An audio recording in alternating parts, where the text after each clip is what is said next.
Hello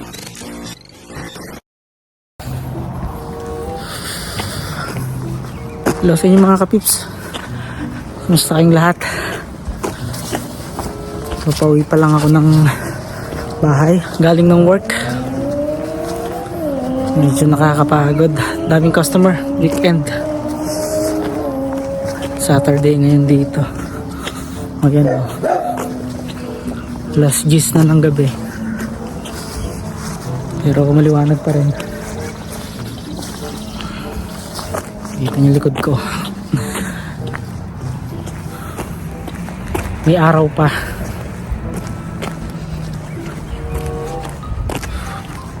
Payday namin ngayon. So dadaan ako ng bangko. Mag-withdraw ko ng pambayad ko sa bahay. Yan. Nakapagpadala na rin ako sa misis ko tsaka sa nanay ko. So yun na lang. Pambayad na lang sa bahay and then save na yung the rest. Wala akong bike ngayon. Kung mapapansin nyo, naglalakad si Batang. Medyo may problema din kasi yung bike. Nahirapan akong pag pinepedal ko siya, yung chain niya hindi ko makagat yung kadena. Kaya mas okay na maglakad. Saka maliwanag naman oh. Sarap maglakad. Ito yung paligid ko oh.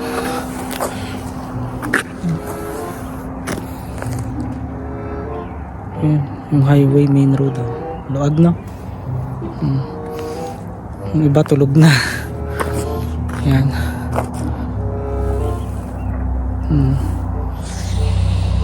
Walang kasasasakyan oh. Sarap mag-jogging dito.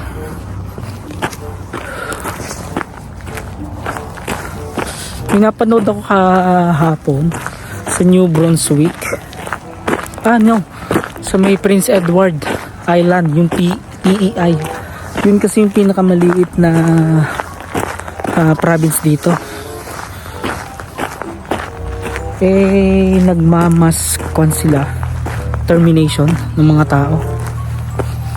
Dami nagpo-protesta kahapon. Yung mga student, international student na gustong maging PR. Tapos nagwo-work sila as open work permit. So nagpo-protest sila. Kasi yun ang problema kapag maliit yung isang province. Tapos ang dami nang dumadating. So hindi nila kayang i-occupy lahat. Like for example sa healthcare nila, yung facility nila enough lang para doon sa count ng population. Pero this year and the previous year, ang daming dumating na international student. So ang ginawa nila, nagmamas termination sila. So kahagabi, grabing protesta. Ang daming international student, mga Indiano, tapos basta iba't ibang lahi. Kasi ang dami ring nagko-complain ng mga taga ron mismo, yung mga resident doon, na kahit yung trabaho hindi sila ma-providean kasi nga nakukuha ng mga foreign worker, tapos mga international student pa. Tapos yung mga facility nila like healthcare, yun kumbaga kulang yung doktor tsaka mga nurses, pero ang dami ng patients. So yun yung nangyayari.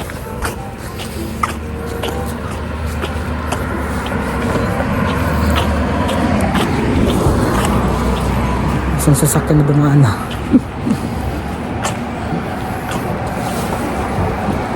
Ang init. Summer na dito eh. Wala pa ring update dito sa AOS namin, sa pathway namin para maging PR. Tapos yung rural, naghihintay pa rin kami. Pero cross fingers.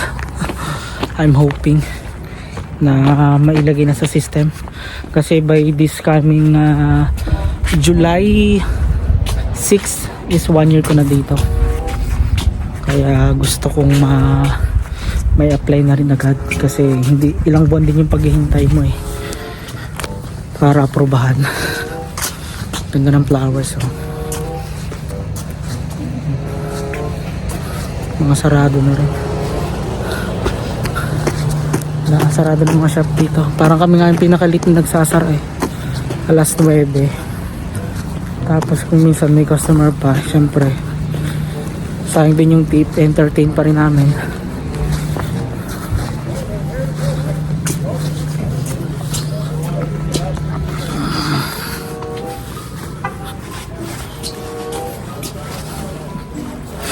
Yung mga Christmas lights sa likod ko, ang cute eh.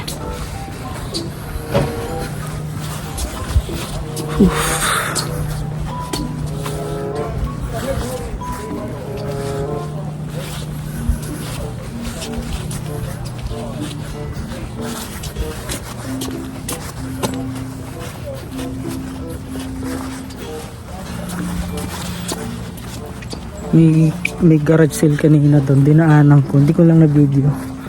May mga free items sila kaso hindi naman,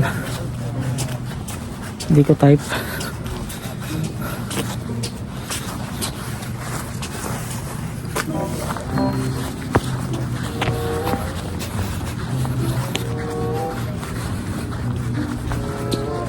Dami ng parang bulak na lumilipad.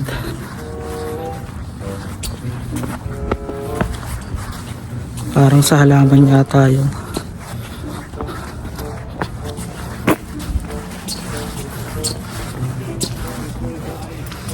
Lapit na ako sa bangko.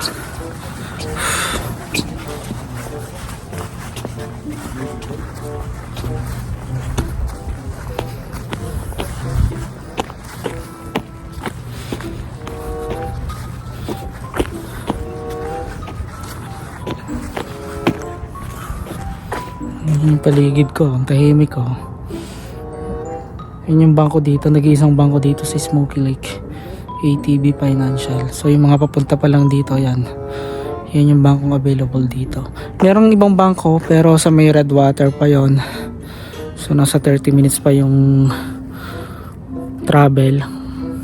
Pero to okay naman tong ATB eh. Ayan.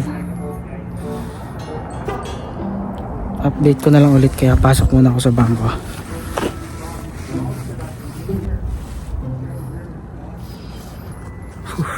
Uwi na.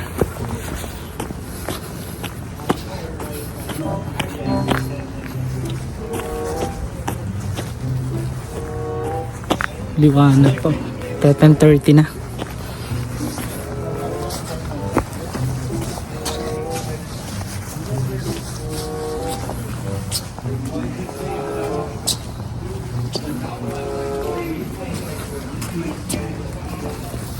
Nagkukwentuhan pa dito.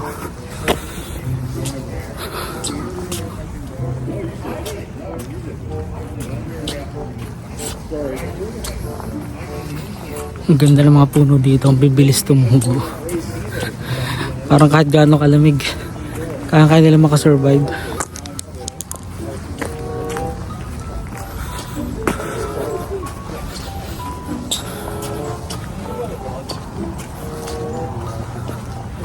Nakaka-culture shock talaga dito yung mga tao. Hindi ako sanay ng ganon. Kasi kanina may mga customer kami, nasa harapan mo order, kahit matatanda na, maglalap-lapad sa harap mo, ang bira, natatawa na lang ako eh. Alam mo talaga yung hindi ka sanay sa ganitong culture. Sa kanila na tipika lang, walang problema kahit maghalikan sa harap mo, ikaw na yung mahihiyang tumingin sa kanila eh. Yun yung isa sa mga nakaka-culture shock dito, na talagang usually ganun. Parang pan sila, napaka-independent nila, tapos basta walang, sa kanila walang malis yung mga ginagawa nila.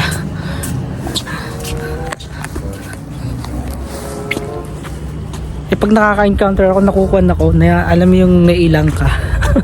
Ano bang tawag doon? Yung PDA ba yun? Public. Basta may tawag doon eh. Hindi ako sanay sa ganun. Tapos kuwan din sila dito, yung isa pa sa mga naka-culture shock dito, yung KKB sila. So kahit anong bilhin nila, kanya-kanyang bayad. Kahit whether couple kayo, family kayo, mother and daughter, mother and son.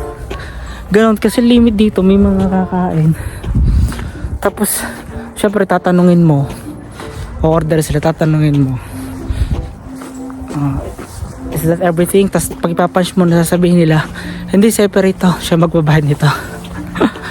Yung kanyang kain, kanyang bayad. Tapos kapag nailibre, grabe yung tuwa nila. Katulad nung last time, nilibre ng anak yung nanay. Grabe yung pasalamat ng nanay, pangyakap pa. Para sa Pilipinas naman, di ba, sa atin, kapag may syempre kapag kakain kayo, lalabas kayo, may isa talagang taya. Hindi yung kanya-kanya. Ewan ko, hindi siguro ko nasanan ng gano'n kasi usually kahit may mga nakakabanding ako, kung sino nagyakag, kanya yung taya. Parang hindi ko. Tapos syempre lalo pa relatives mo, family mo, sa kanila masyadong big deal yung kapag umorder tapos binayaran ng isa. Napaka big deal sa kanila. Parang sobrang thankful nila. Tapos yung isa pang na-culture shock yung sa tips. Kahapon may umorder sa akin. Isang kwan lang naman eh. Isang burger lang. Tapos nasa warmer na siya. So ready to eat na siya. Hindi ko siya lulutuin. Ang ginawa ko, in-skip ko yung tip button. Kasi sa machine may tip button. Kasi usually mga tao dito nagbabayad through card. Pagka-skip ko, tinitingnan nung customer yung machine. Sabi niya, nasan yung tip option? Pero naikwanan niya, nabayaran na niya. Sabi ko, in-skip ko, ma'am. Sabi niya, bakit mo in-skip? Lo. Sabi niya, gusto ko magbigay. So ang ginawa niya, kasi nga nakapagbayad na siya, kumuha siya ng $5 na cash, binigay niya sa akin. Grabe mga tao talaga dito ah. Ang lulupit ah.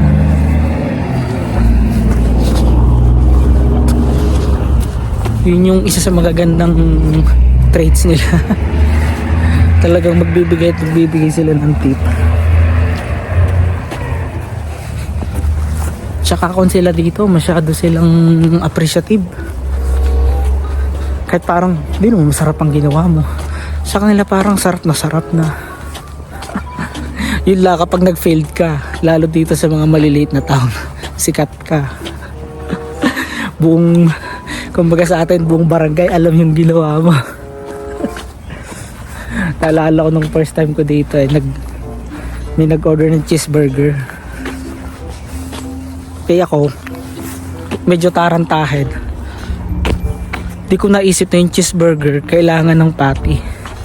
Ang ginawa ko, niluto ko yung buns, pininitan ko yung buns, tapos yung cheese inilagay ko lang sa ibabaw. Literal na cheese, hindi siya cheeseburger, cheese sandwich nga. Tapos dala ko sa customer, maya bumalik yung customer, sabi niya, malamig yung binigay mo sa aking cheeseburger. Tapos kinaumagahan, kinausap ako ni Sir Todd. P2. Yes sir, may nag-complain kahapon. Sabi ko, ano po yun daw cheeseburger niya in-order malamig, kumalat sa buong kwan. Kasi hanggang sa hotel namin kumalat kasi nagpunta pala ng inn, nagkukwento sa experience niya. Tapos inisip ko mabuting ginawa ko. Sabi ko, sir, nag-complain ba na walang patty yung kanyang burger? Sabi niya, wala naman. Tawa ko na tawa. Hindi yung cheeseburger, pero nga pala burger.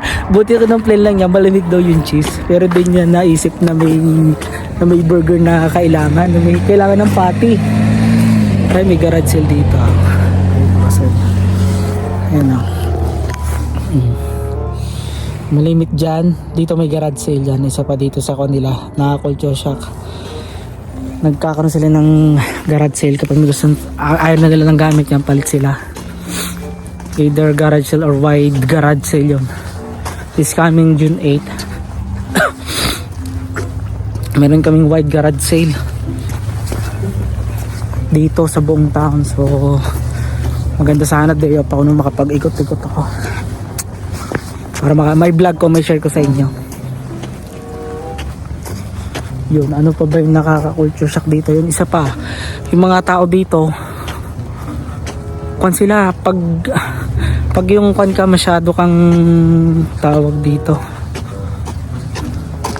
kasi dito yung mga tao ang dami ng may mga piercing dito, hikaw, kahit matanda normal sa kanila yung dito na puro tato, puro hikaw. Para ko isip mo napaka wild ng mga tao dito, pero sa kanila normal lang din, typical lang din dito. Tapos ito pa sa working station, walang problema sa kanila kahit mahaba buhok mo. Tingnan yung buhok ko nga ba, no? Hindi nila ginagawang issue yon, as long as naka hairnet ka, okay lang sa kanila. Yun, yung isa pa sa kanila dito, nakaka-shock talaga. Yung sa cleanliness ba ng kwan, hindi sila masyado sa, as long as na-serve mo yung food, okay, walang complaint, and that's it. Yun yung isa pa sa mga napansin ko sa kanila dito. Tapos yun yung mga bata dito, yan as early as 15, 16 pwede na silang mag-start mag part time. Yun yung nakakatuwa dito, napaka responsible ng mga tao rin dito, tsaka dito pantay-pantay lahat, hindi porket Canadian talagang. Tapos yung isa pa yun, ayaw nilang tinatawag sila ng sir at saka ma'am, pero talaga yung treatment nila sa bawat isa. Kasi dito lalo pa sa area ko, karamihan mga nagtatrabaho dito, mga nasa farm, mga nag-aani, in short. Canada to ha. Pero ganun yung mga work nila.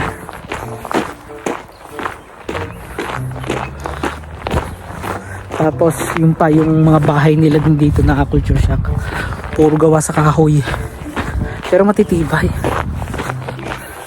Kasi yung reason nila behind that is kapag may winter, yung snow, syempre malamig, hindi masyadong mararamdaman yung lamig kapag kahoy.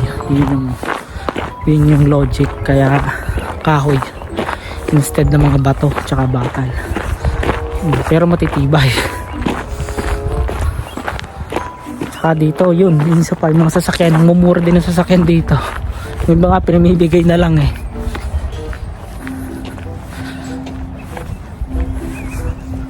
Tapos syempre yung salary mo dito, kung ikaw compare mo, nakakatuwa nga na nag-message kanina na nagpadala ako, kasi nung nasa UAE ako talagang hindi ako nakapagpadala ng regular sa kanya.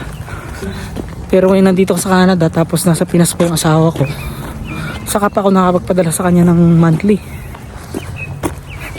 Diba? Nung nasa UAE kami, pero kaming may work ng asawa ko, hindi ako masyadong makapagpadala sa nanay, talagang bilang na bilang sa kamay. Pero ngayon, yun, kahit nasa Pinas siya, tapos nakapagpadala pa rin ako, kahit pati sa nanay. Yun, nakakatuwa lang. I-compare mo yung paglaki ng sahod mo, syempre mararamdaman mo talaga dito yung sinasahod mo. Kahit sabihin mong may tax, kung naman yung tax, bumabalik naman kada year, binabalik naman yun.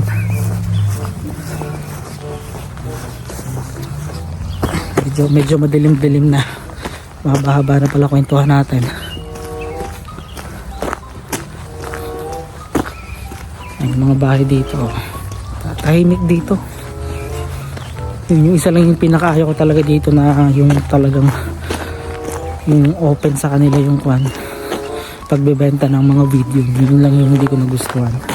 Pero dito sa area namin wala kang makikitang mga homeless na addict talaga.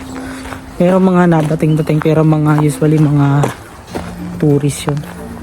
Pero yung mismong mga resident dito sa Smoky Lake, hindi naman. So mababait yung mga tao dito, kaya talagang makikilala ka agad. Kasi maliit lang, nasa 1,000 plus lang yung population dito.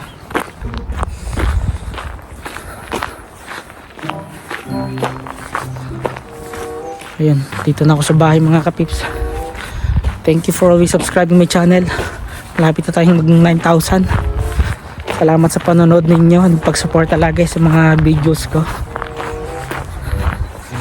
And I'm hoping na may natututunan kahit yung mga gustong pumunta rito, just keep on praying lang.